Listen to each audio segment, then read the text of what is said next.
As the world gradually mainstream artificial intelligence (AI) in all human endeavors, the Vice Chancellor of University of Jos, Professor Tanko Ishaya, has revealed that Nigeria was on the verge of releasing a national policy that would regulate the use and application of AI in the country. Ishaya said the Minister of Communications and Digital Economy, Bosun Tijani, and other stakeholders in the ICT sectors are currently putting heads together on the draft document, which will be unveiled to the public, which will be unveiled to the public very soon. He made the revelation on Wednesday while giving a keynote remark at a national symposium on accelerating digital inclusion and skills advancement and acquisition in Nigeria. According to the keynote speaker, technology has no bias for gender, and citizens should be open-minded to leverage on it because of the enormous benefit inherent in it. We must not only fold our arms and expect government to do everything, because government doesn't have it all, and it doesn't know it all.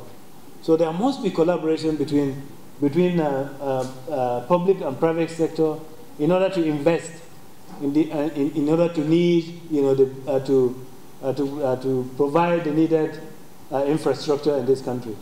So, of course, when we now look at the digital inclusion in detail, we have quite a number of aspects. Therefore, where do we have access to technology, and how do we have the access to technology? What are the skills that we have? How do we utilize the digital access and the digital skills and the digital divide that we need to remove? But the most important thing, of course, is that how do we take advantage of all this, in order to drive innovation? Because the core for a digital economy is innovation. The Nigerian digital economy policy and strategy has that 95% of Nigerians, 95% will be digitally literate by 2030. Can we achieve this in 6 years? The government must have deliberate efforts and strategies if we must. Similarly, Shina Solekwa AI experts noted that women were mostly marginalized when it comes to AI technology.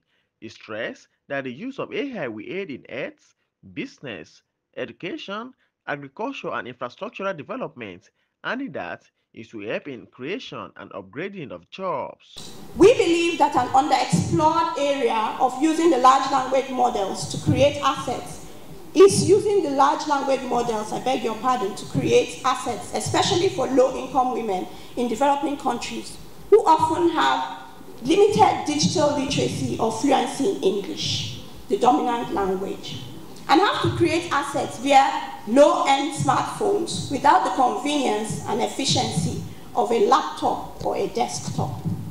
Another unique feature of our work is tailored towards generative artificial intelligence skills in improving seller rankings and sales within the markets. The application of generative AI in underrepresented communities with the inclusion of women sellers can address social challenges and contribute to achieving equity. Measurable outcomes of this project would include the development of artificial intelligence-driven solutions for online markets, education, environmental sustainability, and other areas that benefit marginalized communities, leading to improved quality of life and social well-being. Giver Organization is a non-governmental organization that has been in operation for 18 years, living true to its vision and mission of building systems that provide global platforms for young leaders through educational services, entrepreneurial programs, and volunteerism.